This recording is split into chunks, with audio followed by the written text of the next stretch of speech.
ಫ್ಯಾಮಿಲಿನೇ ಗಿಲ್ಲಿಯಿಂದ Bigg Boss Kannada ಶೋನ ನೋಡ್ತಾ ಇದೆ. ಬಟ್ ಬೆಟರ್ ಆಗಿ ಧ್ರುವ ಅಂತ ಆಡಿದ್ದಾರೆ. Rakshita okay okay. ಅವ್ರು ಬಹಳ ಸಗತ್ತಾಗಿರ್ತಾರೆ ಅಂದ್ರೆ ಜಗಳ ಜಾಸ್ತಿ. ಅಶ್ವಿನಿಯಿಂದ ಜಗಳ ಆಗ್ತಿತ್ತು ಅಷ್ಟೇ. ನಮಸ್ಕಾರ ಸ್ನೇಹಿತರೆ, ನಾನು public talk Kannada YouTube channel ಇಂದ ಜವಳಿ ಕುಟ್ರೇಶ್. ನಾನೀಗ ತುಮಕೂರಿಂದ ಮೈಸೂರಿಗೆ ಹೋಗೋ ಬಸ್ಸಲ್ಲಿ ಇದ್ದೀನಿ. ಈ ಬಸ್ಸಲ್ಲಿ ಬಿಗ್ ಬಾಸ್ ಕಾರ್ಯಕ್ರಮನ ಯಾರ್ಯಾರು ನೋಡ್ತಾರೆ, ಹಾಗೆ ಅವರಿಗೆ ಯಾರು ಅಚ್ಚುಮೆಚ್ಚು ನೆಚ್ಚಿನ ಕಂಟೆಸ್ಟೆಂಟ್ ಅಂತ ಹೇಳ್ತಾರೆ, ಬನ್ನಿ ಕೇಳಿಬಿಡೋಣ. ಅದಕ್ಕೂ ಮೊದಲು ಇದುವರೆಗೆ ಯಾರ್ಯಾರು ನನ್ನ public talk Kannada YouTube channel ನ ಸಬ್ಸ್ಕ್ರೈಬ್ ಮಾಡ್ಕೊಂಡಿಲ್ವೋ ಅವರೆಲ್ಲ ಈಗಲೇ ಹೋಗಿ ಸಬ್ಸ್ಕ್ರೈಬ್ ಮಾಡ್ಕೊಂಡು ಹಾಗೆ ನನಗೆ ಸಪೋರ್ಟ್ ಮಾಡಿ. ಹಾಗೆ ನನ್ನ ರಿವ್ಯೂ ಹೇಗೆ ಬರುತ್ತೆ ಅಂತ ಕಾಮೆಂಟ್ ಮಾಡಿ. ಬನ್ನಿ ಕೇಳೋಣ ಏನ್ ಹೇಳ್ತಾರೆ ಅಂತ. Hi madam. ನಮಸ್ತೆ sir. Madam, Kannada Bigg Boss ಕಾರ್ಯಕ್ರಮ ನೋಡ್ತೀರಾ? ಖಂಡಿತ ನೋಡ್ತಾ ಇದ್ದೀನಿ ಸರ್. ಮೇಡಮ್, ಈ ಕಾರ್ಯಕ್ರಮ ಹೇಗೆ ಮನೋರಂಜನೆ ನೀಡ್ತಾ ಇದೆ?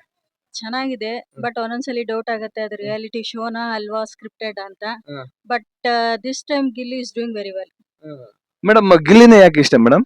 ಎಂಟರ್ಟೈನ್ಮೆಂಟ್ ಮಾಡ್ತಾ ಇದಾರೆ. ಜನಕ್ಕೆ ಬೇಕಾಗಿರೋದೇ ಎಂಟರ್ಟೈನ್ಮೆಂಟ್. ಎಲ್ಲ ಬಿಸಿ ಇರ್ತಾರೆ, ಟೆನ್ಷನ್ಸ್ ಇರುತ್ತೆ. ಅವ್ನು ಯಾವ ರೀತಿನೂ ಕೆಟ್ಟದಾಗ ಏನು ಡಬಲ್ ಮೀನಿಂಗ್ ಅಲ್ಲಿ ಏನು ಮಾತಾಡ್ತಾ ಇಲ್ಲ. ಬಟ್ ಅಲ್ಲಿರೋ ಕಂಟೆಸ್ಟೆಂಟ್ಸ್ ಅವನ್ನ ತಪ್ಪಾಗಿ ತಿಳ್ಕೊಂಡು ತಪ್ಪಾಗಿ ಹೇಳ್ತಾ ಇದಾರೆ. ಟ್ರೂ ಎಂಟರ್ಟೈನರ್ ಅಂದ್ರೆ ಗಿಲ್ಲಿನೇ. ಗಿಲ್ಲಿ ಬಿಟ್ಟು ಮತ್ತೆ ಬೇರೆ ಯಾರು ಇಷ್ಟ ಮೇಡಮ್? ನಂಗೆ ಗಿಲ್ಲಿ ಒಬ್ನೇ ಸರ್ ಇಷ್ಟ ಆಗಿರೋದು. ಮೇಡಮ್, ಎಲ್ಲ ಕಡೆನೂ ಹಾಗೆ ಹೇಳ್ತಾರೆ ಮೇಡಮ್, ಬೇರೆ ಯಾರನ್ನ ಕೇಳಿದ್ರೆ ಹೇಳೋದಿಲ್ಲ. ಇಲ್ಲ, real entertainment is the only one person who is going entertainment. ಇವತ್ತು ಕಲರ್ಸ್ ಕನ್ನಡ TRP ನಂಬರ್ 1 ಬಂದಿದೆ ಅಂದ್ರೆ because of Gilli, one and only Gilli. One man show ಅಂತ ಹೇಳ್ತಾರೆ, ಇದಕ್ಕೆ ಏನ್ ಹೇಳ್ತಾರೆ ಮೇಡಮ್? ಖಂಡಿತ ಅದು ನಿಜಾನೇ. Is taking like that. But ಅಲ್ಲಿರೋರೆ ಅವನ್ನ ಪಾಪ ಅರ್ಥ ಮಾಡ್ಕೋತಾ ಇಲ್ಲ. ಬೇರೆ ಕಂಟೆಸ್ಟೆಂಟ್ಸ್ ಹೋಲಿಸ್ಕೊಂಡ್ರೆ ಅವ್ನ್ ಡಬಲ್ ಮೀನಿಂಗ್ ಅಲ್ಲಿ ಏನು ಮಾತಾಡ್ತಾ ಇಲ್ಲ. ಆಕ್ಚುಯಲ್ ಆಗಿ ಅವ್ನ್ ಕರೆಕ್ಟ್ ಆಗಿ ಮಾತಾಡ್ತಾ ಇದ್ದಾನೆ. ಬಟ್ ಅಲ್ಲಿರೋರೆ ಅವನ್ನ ಅರ್ಥ ಮಾಡ್ಕೋತಾ ಇಲ್ಲ. ಮೇಡಮ್, ಅಶ್ವಿನಿ ಗೌಡ ಅವರಿಗೆ ಸರ್, ಅವರು ಕನ್ನಡ ಹೋರಾಟಗಾರ್ತಿ ಅಂತಾರೆ. ಬಟ್ ಅಲ್ಲಿ ಕನ್ನಡಕ್ಕಿಂತ ಇಂಗ್ಲಿಷ್ ಅಲ್ಲೇ ಜಾಸ್ತಿ ಮಾತಾಡ್ತಾ ಇದ್ದಾರೆ. ಅವರ ಪದಗಳು ತುಂಬಾ ಹಾರ್ಶ್ ಆಗಿದೆ. I don't want to talk to much about her. ಹೌದು ಮೇಡಮ್, ಈ ವಾರ ಬಿಗ್ ಬಾಸ್ ಮನೆಯ 12ನೇ ಕ್ಯಾಪ್ಟನ್ ಆಗಿರೋ ಕಾವ್ಯ ಅವ್ರ ಬಗ್ಗೆ ಏನ್ ಹೇಳ್ತಾರೆ ಮೇಡಮ್? ಕಾವ್ಯ ಅವರಾಗಿರೋದು ಸಂತೋಷನೇ. ಒಬ್ರು ಲೇಡಿ ಆಗಿದ್ದಾರೆ, ಫೈಟ್ ಕೊಟ್ಟು ಟಾಸ್ಕ್ ಎಲ್ಲ ಆಡಿದ್ದಾರೆ. ಬಟ್ ಎಲ್ಲೋ ಕ್ಯಾಪ್ಟನ್ಸಿ ಟಾಸ್ಕ್ ಅಲ್ಲಿ ಇದ್ದ ಗಿಲ್ಲಿ ರಘು ಅವರ ಇದು ಚೆನ್ನಾಗಿತ್ತು ಆಟ. ಬಟ್ ನನ್ಗೆಲ್ಲೋ ರಾಶಿಕಾ ಅವರು ಮೋಸ ಮಾಡಿದ್ದಾರೆ ಈ ಟಾಸ್ಕ್ ಅಲ್ಲಿ ಅಂತ ಅದ್ ಖಂಡಿತವಾಗ್ಲೂ ಗೊತ್ತಾಗ್ತಾ ಇದೆ. ತುಂಬಾ ಪಾಸ್ ಕೊಟ್ಟಿದ್ರು ಆಟ ಆಡುವಾಗ. ಬೇಕು ಅಂತಲೇ ಸೂರಜ್ನ ಗೆಲ್ಸಕ್ಕೋಸ್ಕರನೇ ಮಾಡಿದ್ದಾರೆ. ಇದು captaincy failure of Rashika. But Kavya ಆಗಿರೋದು ಚೆನ್ನಾಗಿದೆ. ಬಟ್ ಕಾವ್ಯ ಅವರು ಅದನ್ನ ಕರೆಕ್ಟ್ ಆಗಿ ನಡ್ಸ್ಕೊಂಡು ಹೋದ್ರೆ ತುಂಬಾ ಚೆನ್ನಾಗಿರುತ್ತೆ. ಯಾರು ಕ್ಯಾಪ್ಟನ್ಸಿನ ಫೇರ್ ಆಗಿ ಮಾಡಿಲ್ಲ ಇದ್ರವರ್ಗುನು. ಎಲ್ಲ ಅವ್ರವ್ರಿಗೆ ಯಾರು ಇಷ್ಟನೋ ಅವ್ರಿಗೆ ಸಪೋರ್ಟ್ ಮಾಡ್ಕೊಂಡು ಬಂದಿದ್ದಾರೆ. ಇಲ್ಲಿ ಕ್ಯಾಪ್ಟನ್ ಅಂತ ಆದಾಗ ಫೇರ್ನೆಸ್ ತೋರಿಸ್ಬೇಕು ಕರೆಕ್ಟ್ ಆಗಿ, ಅನ್ಫೇರ್ ಆಗಿ ಆಡಬಾರ್ದು. ಕಾವ್ಯ ಅವ್ರು ನೋಡೋಣ ಹೇಗ್ ಆಡ್ತಾರೆ ಅಂತ ಒಂದು ಹೋಪ್ಸ್ ಇದೆ. ಇಫ್ ಶಿ ಡು ಗುಡ್ ತುಂಬಾ ಚೆನ್ನಾಗಿರುತ್ತೆ. ಆದ್ರೆ ಇನ್ನೊಂದು ಏನಂದ್ರೆ ಕಾವ್ಯ ಅವ್ರ ಬಗ್ಗೆ ಅವರು ಗಿಲ್ಲಿ ಅವ್ರಿಗೆ ಸಪೋರ್ಟ್ ಆಗೇ ಇದ್ದಾರೆ. ಬಟ್ ಗಿಲ್ಲಿ ಅವ್ರನ್ನ ಕೆಲವೊಂದ್ಸಲಿ ಅವರು ಮಿಸ್ಅಂಡರ್ಸ್ಟ್ಯಾಂಡಿಂಗ್ ಮಾಡ್ಕೋತಾ ಇದ್ದಾರೆ. ಅದ್ ಕಮ್ಮಿ ಮಾಡ್ಕೊಂಡ್ರೆ ಕಾವ್ಯಗೆ ಪ್ಲಸ್ ಪಾಯಿಂಟ್ ಆಗುತ್ತೆ ಅಂತ ಅನ್ಕೋತೀನಿ. ಮೇಡಮ್, ಆದ್ರೆ ಗಿಲ್ಲಿ ಅವರು ಯಾಕೋ ಅವರಿಗೆ ಕ್ಯಾಪ್ಟನ್ ಆಗೋ ಒಂದು ಯೋಗ ಕೂಡ ಬಂದಿಲ್ಲ ಅನ್ಸುತ್ತೆ. ಇದ್ರ ಬಗ್ಗೆ ಏನ್ ಹೇಳ್ತೀರಾ ಮೇಡಮ್? ಇಲ್ಲಿ ಅವ್ರಿಗೆ ಏನಿಲ್ಲ, ಅವ್ರು ಸ್ವಲ್ಪ ಸೀರಿಯಸ್ ಆಗಿ ತಗೊಂಡ್ರೆ ಖಂಡಿತವಾಗ್ಲೂ ಚಾನ್ಸ್ ಇದೆ. ಇನ್ನ ಇದೆಯಲ್ಲ ಒಂದೆರಡು ವಾರ ಚಾನ್ಸ್ ಇದೆ ಅಂತ ಅನ್ಕೋತೀನಿ. ಅವರು ಪಾಪ ಎಲ್ಲಾರನು ಒಂಥರ ಜೋವಿಯಲ್ ಆಗಿ ತಗೋತಾ ಇದ್ದಾರೆ. ಅವ್ರನ್ನ ಎಲ್ಲ ಒಂಥರ ಒಳ್ಳೆ ತಂದಲ್ಲಿ ನೋಡ್ತಾ ಇಲ್ಲ. ಬಟ್ ಅವನ್ ರಿಯಲ್ ವ್ಯಕ್ತಿತ್ವ ಎಲ್ಲಾ ಜನಕ್ಕೂ ಆದಷ್ಟು ಗೊತ್ತಿದೆ. Almost ಅವನೊಂಥರ lovely boy. ಮನೇಲಿ ಈಗ ಒಬ್ರು ನಾಟಿಯಾಗಿರ್ತಾರೆ ಅಂದ್ರೆ ಅದು ಸಂತೋಷನೇ ಅಲ್ವಾ?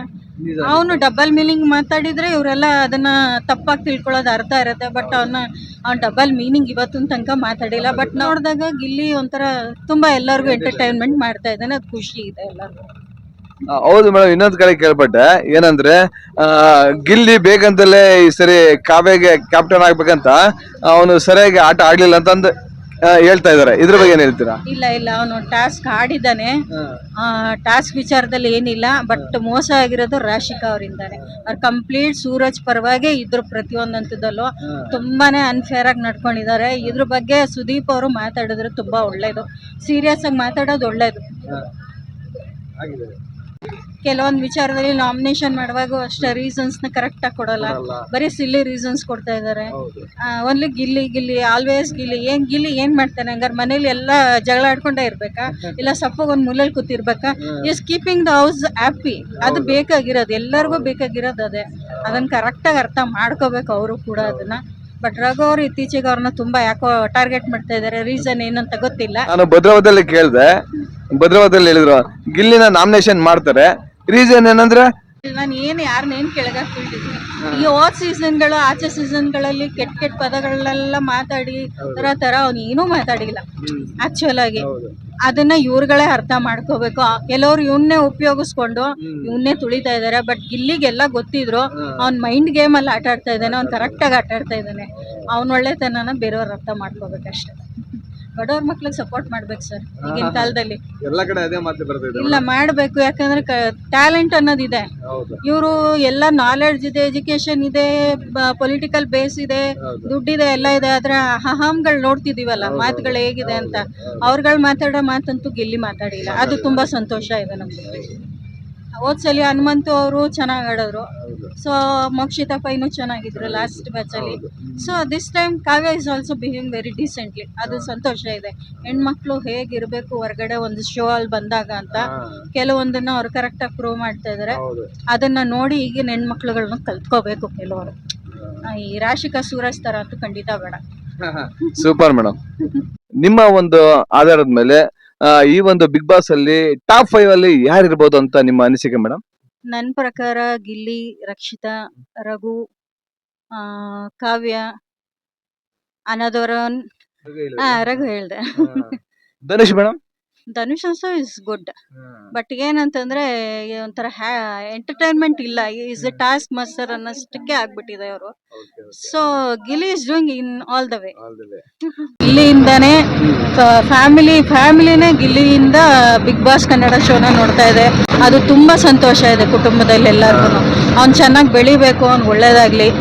ಎಲ್ಲರ ಒಂದು ವಿಶಸ್ ಗಿಲ್ಲಿ ನಟಂಗ್ ಇರ್ಲಿ ಅಂತ ನಾನು ಕೇಳ್ಕೊತೀನಿ. ದಯವಿಟ್ಟು ಯಾರು ತುಳಿಯಕ್ ಪ್ರಯತ್ನ ಮಾಡಬೇಡಿ, ಎಲ್ಲರೂ ಸಪೋರ್ಟ್ ಮಾಡಿ ಒಳ್ಳೆ ತನಕ ಆದಷ್ಟು.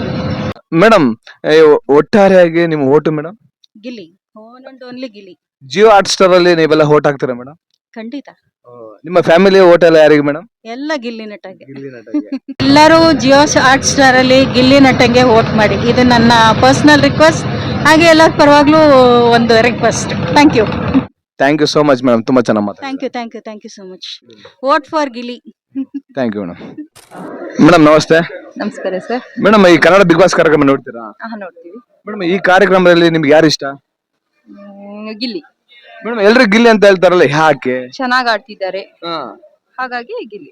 ಗಿಲ್ಲಿ ಬಿಟ್ಟು ಮತ್ತೆ ಬೇರೆ ಯಾರು ಇಷ್ಟ ಮೇಡಮ್? ಬೇರೆ ಇನ್ಯಾರಿಲ್ಲ ಸರ್. ಗಿಲ್ಲಿ ಬಿಟ್ಟೆ ರಕ್ಷಿತಾ. ಈಗ ರಕ್ಷಿತಾ ಅವ್ರನ್ನ ಮತ್ತೆ ಧ್ರುವಂತ್ ಅವ್ರನ್ನ ಸೀರಿಯಲ್ ರೂಮ್ ಹಾಕಿದ್ರು. ಈ ವಾರ ಎಲ್ಲ ಹೇಗಿತ್ತಂತ ನಿಮ್ಮ ಒಂದು ಅಭಿಪ್ರಾಯ ಮೇಡಮ್? ಚೆನ್ನಾಗಿದೆ ಸರ್, ಚೆನ್ನಾಗ್ ಆಡಿದ್ರು. ಬಟ್ ಬೆಟರ್ ಆಗಿ ಧ್ರುವಂತ್ ಆಡಿದ್ದಾರೆ. ರಕ್ಷಿತಾ ಓಕೆ. ಅಶ್ವಿನಿ ಗೌಡ ಅವ್ರು ಹೇಗೆ ಆಡ್ತಾರೆ ಮೇಡಮ್? ಚೆನ್ನಾಗ್ ಆಡ್ತಿದ್ದಾರೆ ಅವ್ರನ್ನ. ಬಟ್ ಗೆಲ್ಲದ್ ಮಾತ್ರ ಗಿಲ್ಲಿ ಅಂತ ಅನ್ಕೊಂಡಿರೋದು. ನಿಮ್ಮ ಓಟ್ ಯಾರಿಗೆ madam? Gilli. Jio Hotstar ಅಲ್ಲಿ ನೀವು ಗಿಲ್ಲಿ ಓಟ್ ಹಾಕ್ತೀರಾ? ಹಾಕ್ತಾ ಇದೀವಿ. Thank you so much. Okay, welcome. Madam ನಮಸ್ತೆ. ನಮಸ್ತೆ sir. Madam Kannada Bigg Boss ಕಾರ್ಯಕ್ರಮ ನೋಡ್ತೀರಾ? ನೋಡ್ತಿದ್ವಿ ಸರ್. ಮೇಡಮ್ ಈ ಕಾರ್ಯಕ್ರಮ ಹೇಗ್ ಮೂಡ್ ಬರ್ತಾ ಇದೆ? ಚೆನ್ನಾಗ್ ಬರ್ತಿದೆ. ಈ ಕಾರ್ಯಕ್ರಮದಲ್ಲಿ ನಿಮ್ಗೆ ಯಾರು ಇಷ್ಟ? ಗಿಲ್ಲಿ. ಗಿಲ್ಲಿನೇ ಯಾಕೆ ಇಷ್ಟ ಮೇಡಮ್? ಹಾಸ್ಯದಾಗೆ ಚೆನ್ನಾಗಿ ನಗಿಸ್ತಿದ್ದಾನೆ ಎಲ್ಲಾರ್ಗು. ಅದಕ್ಕೆ ತಮಾಷೆ ಮಾಡ್ತಾರಲ್ಲ ಅದಕ್ಕೇನೆ. ಅಶ್ವಿನಿ ಗೌಡ ಅವರು? ಅವ್ರು ಬಹಳ ಸಗತ್ತಾಗಾಡ್ತಾರೆ. ಅಂದ್ರೆ ಜಗಳ ಜಾಸ್ತಿ. ಈ ಕಾರ್ಯಕ್ರಮದಲ್ಲಿ ಜಗಳ ಇರ್ಬೇಕಾ ಬೇಡವಾ? ಇರ್ಬೇಕು, ಅದನ್ನು ಇರ್ಬೇಕು, ತಮಾಷೆನೂ ಇರ್ಬೇಕು, ಎರಡು ಇರ್ಬೇಕು. ಅಂದ್ರೆ ಈಗ ನಮ್ಮನೇಲಿ ನಾವು ಗಂಡ ಹೆಂಡತಿ ಮಕ್ಳ ಜೊತೆ ಎಲ್ಲ ಜಗಳ ಆಡ್ತಾ ಇರ್ತೀವಿ. ಅದೇ ರೀತಿ ಬಿಗ್ ಬಾಸ್ ಮನೇಲಿ ಹೇಗಿರುತ್ತೋ ಅದೇ ತರ ಜಗಳ ನಡೆಯುತ್ತೆ. ಏನಿರ್ತವೆ ಜಗಳ ಇಲ್ದರೆ ಯಾವ ಕಾರ್ಯಕ್ರಮ ನೀಡಲ್ಲ, ಏನು ಇರೋದು ಮನೇನೂ ನಡೆಯೋದಿಲ್ಲ. ಇರ್ಲೇಬೇಕು. ಅಂದ್ರೆ ಬಿಗ್ ಬಾಸ್ ಒಂದು ವ್ಯಕ್ತಿತ್ವದ ಆಟ ಅಂತ ಹೇಳ್ತಾರೆ, ಇದ್ರ ಬಗ್ಗೆ ಏನ್ ಹೇಳ್ತಾರೆ ಮೇಡಮ್? ಅದೇ ಅವ್ರ ವ್ಯಕ್ತಿತ್ವ ಅವ್ರು ತೋರ್ಸ್ಕೊಂತಿದಾರಲ್ಲ. ಜಗಳ ಆಡಿ ಬರೇ ಸೆಲೆಬ್ರಿಟಿಗಳು ಅವಕಾಶ ಕೊಡ್ತಾರೆ, ಹೊರಗಡೆ ಯಾರಿಗೂ ಇಲ್ಲ. ಅದೇ. ಸರಿ ಬಾಯ್ ಮೇಡಮ್. ಬಾಯ್. ನಿಮ್ ಓಟ್ ಯಾರಿಗೆ ಮೇಡಮ್? ನಮ್ಮ ಓಟು ಗಿಲ್ಲಿಗೆ. ಗಿಲ್ಲಿ ಗೆಲ್ತಾರಾ? ಗೆಲ್ಬಹುದು. ಜಿಯೋ ಹಾಟ್ ಸ್ಟಾರ್ ಅಲ್ಲಿ ನೀವು ಗಿಲ್ಲಿ ಓಟ್ ಹಾಕ್ತೀರಾ? ಆಗ್ತೀವಿ. Thank you so much madam. Madam ನಮಸ್ತೆ. ನಮಸ್ತೆ ಮೇಡಮ್ ಕನ್ನಡ ಬಿಗ್ ಬಾಸ್ ಕಾರ್ಯಕ್ರಮ ನೋಡ್ತೀರಾ? ನೋಡ್ತೀವಿ.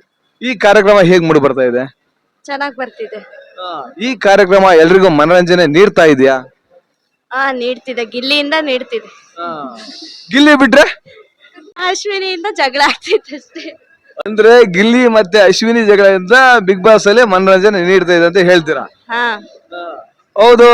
ಇವರು ಧ್ರುವಂತ್ ಅವರು ಹಾಗೆ ರಕ್ಷಿತ್ ಅವ್ರು ಹೇಗೆ ಆಡ್ತಾರೆ? ಧ್ರುವಂತು ಬರೀ ಜಗಳ ಆಡ್ತಾನೆ. ರಕ್ಷಿತನ ಸ್ವಲ್ಪ ಕಾಮಿಡಿ ಐತಿ. ಕನ್ನಡ ಲ್ಯಾಂಗ್ವೇಜ್ ಸರಿಯಾಗಿ ಬರಲ್ಲ, ಅದರಿಂದ ಕಾಮಿಡಿ ಐತಿ. ಹೌದು. ಈಗ ಈ ವಾರ ಕ್ಯಾಪ್ಟನ್ ಆಗಿದ್ದಾರೆ ಕಾವ್ಯ ಅವರು, ಹೇಗೆ ನಿಭಾಯಿಸಬಹುದು ಅಂತ ನಿಮ್ಮ ಅನಿಸಿಕೆ? ಚೆನ್ನಾಗ್ ಮಾಡ್ಬೋದು ಅನ್ಸುತ್ತೆ. ಒಟ್ಟಾರೆಯಾಗಿ ನಿಮ್ಮ ಓಟ್ ಯಾರಿಗೆ ಮೇಡಮ್? ಗಿಲ್ಲಿಗೆ. ಗಿಲ್ಲಿ ಅವ್ರು ಗೆಲ್ತಾರ? ಗೆಲ್ತಾರೆ. ಜಿಯೋ ಹಾಟ್ ಸ್ಟಾರ್ ಅಲ್ಲಿ ನೀವು ಗಿಲ್ಲಿಗೆ ಓಟ್ ಹಾಕ್ತೀರಾ? ಹಾ ಆಗ್ತೀವಿ. Thank you so much madam. Thank you. ಇದಿಷ್ಟು ನಾನು ತುಮಕೂರಿಂದ ಮೈಸೂರಿಗೆ ಹೋಗೋ ಒಂದು ಬಸ್ಸಲ್ಲಿ ಈ ಒಂದು ಬಿಗ್ ಬಾಸ್ ಕಾರ್ಯಕ್ರಮದ ರಿವ್ಯೂ ಮಾಡಿದ್ದೀನಿ. ಈ ರಿವ್ಯೂ ಹೇಗಿದೆ ಅಂತ ನೀವು ಕಾಮೆಂಟ್ ಮೂಲಕ ತಿಳಿಸಿ. ಜೈ ಬಿಗ್ ಬಾಸ್, ಜೈ ಕಿಚಾ ಬಾಸ್, ಜೈ ಕರ್ನಾಟಕ.